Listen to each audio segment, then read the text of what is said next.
Let us see now how we can build a framework dependent deployment. Remember three basic commands which we have covered so far. One is .NET new, then we used .NET build, and then we have used .NET run. Now I would like to introduce .NET publish. So .NET publish is going to generate the publish output. So for the project what we have, let's better create a new one. Hardly takes a minute.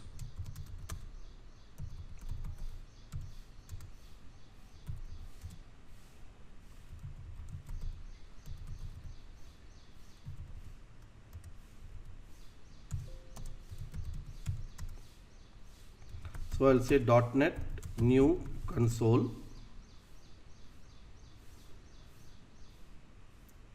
execute build .NET build and eventually also execute .NET run. It is building the application, and I'll say .NET run.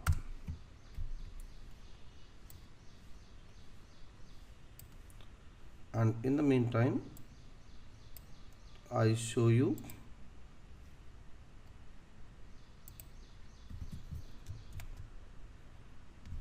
we have got demos,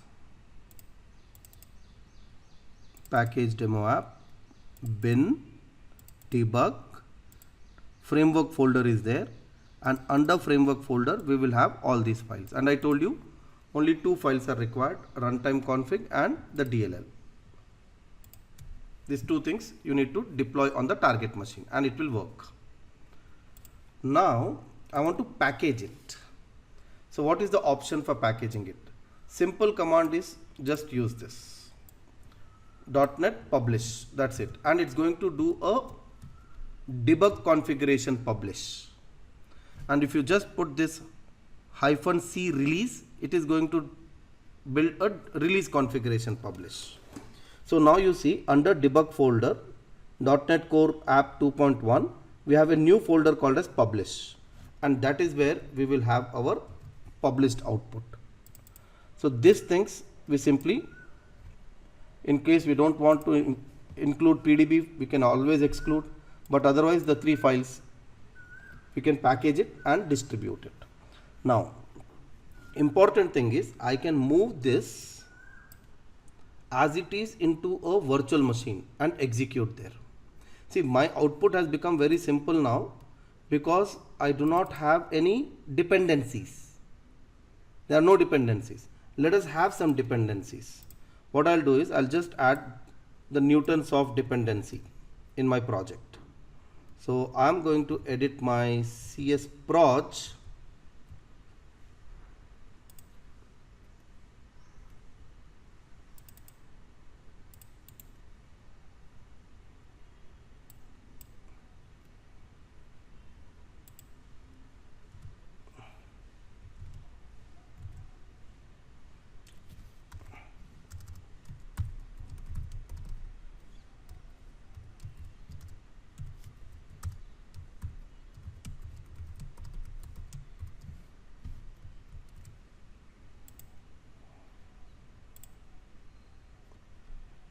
And again do the publish. Rather first do the build,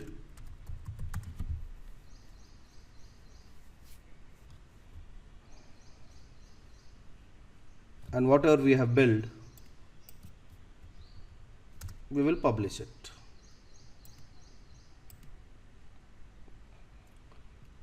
Go back to the folder bin, debug, core, publish. Now we should have the newtons of DLL also. Because we are using .NET Core 2.x 0 or 1, we do not have to use .NET restore. Otherwise .NET restore would have been required for fetching the dependencies. From .NET 2.0, .NET restore is internally executed. So we don't have to explicitly execute .NET restore. So this is the fourth command now, that is .NET publish. and this you zip it, you FTP it, whatever is your convenience, do that for publishing the application. And I've already shown you in the previous sessions, when I'm packaging this, moving it to a different platform also it will work.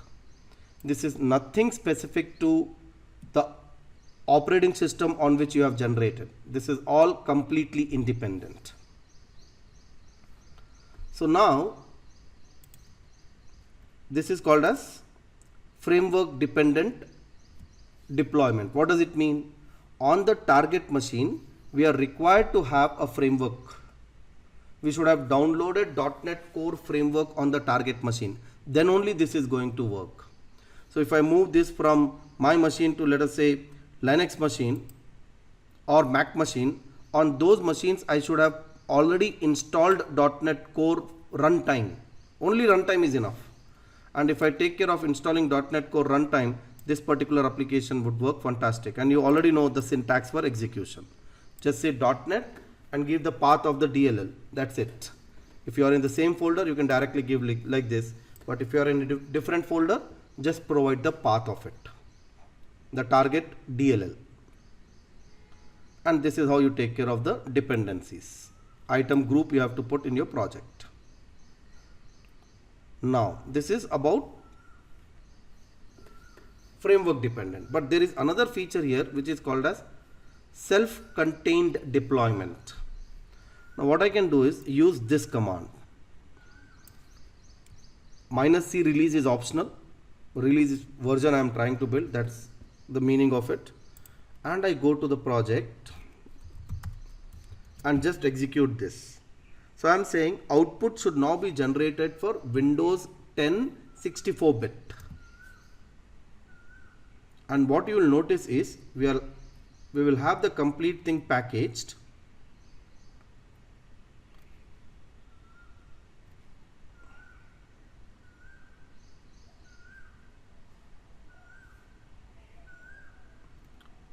Lot of files will come now. These are all files being downloaded because they are not there on my machine. That's why it's taking a little extra time. So now you'll notice bin release folder will be there because we have done release build. And here the package now is replaced with Win10 x64. And this whole set if I give you, this whole set if I give you, you can just put it on your machine even without .NET runtime installed on your machine. This particular application is going to work. The beauty of this is now you will not have DLL, but you will have actually exe file itself. This whole thing as it is, I can take and probably port it to your machine. You put it in one single folder and from that folder run this exe and it works. That's it. It's running. You don't even need to have a .NET Core runtime installed on your machine. It's completely independent. Framework independent deployment this is. Self-contained deployment. So earlier was framework dependent, implies the framework should be already there on your machine. .NET Core runtime should be there on the target machine, then only the published output will execute. But when we come to self-contained, we always target a specific target platform, and because we are targeting a specific platform, we will always get output which is pertaining to a particular machine, including the dependencies. Now, good thing is on Windows I can generate output for Ubuntu.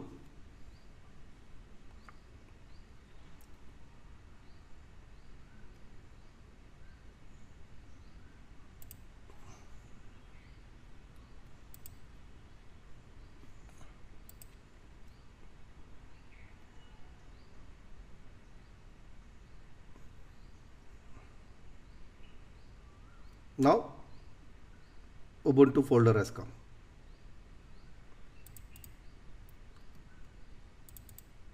Take this. This whole output should be taken, copy it onto Ubuntu operating system, and here also we will have the same exe file. I mean, exe means here it will not be exactly exe name. This one you'll have to execute. Package demo app, no extensions. Just execute package demo app. Of course, after moving into Ubuntu, you'll have to use chmod, give execute permission, and then execute it. Let me see if I can show you.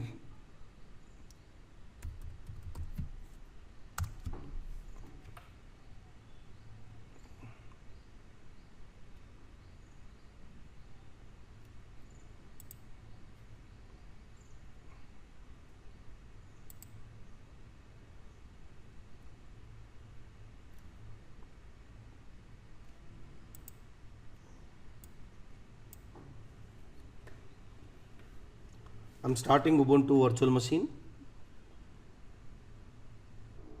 because I'm recording this session. The recorder is taking a lot of memory, and then Ubuntu is not having enough memory.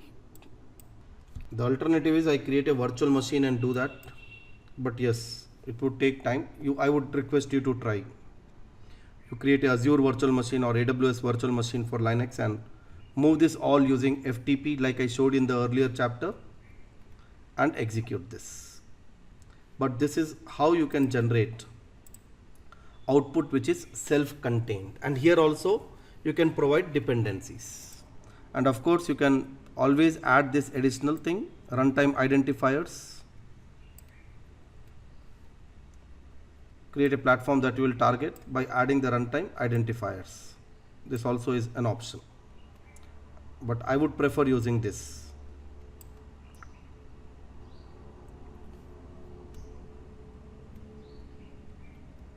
So a very powerful feature where we are able to generate framework dependent deployment as well as self-contained deployment. As per our requirement, we can decide.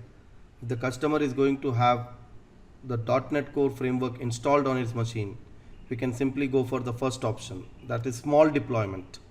Output generated is very small number of files, but in framework contained deployment, the drawback is we get lot of files, all of them have to be copied. And if there are 10 .NET Core applications, most of the content is duplicated. But it's easy to deploy on the target machine without worrying about additional .NET Core overhead. That's all about packaging. Thank you.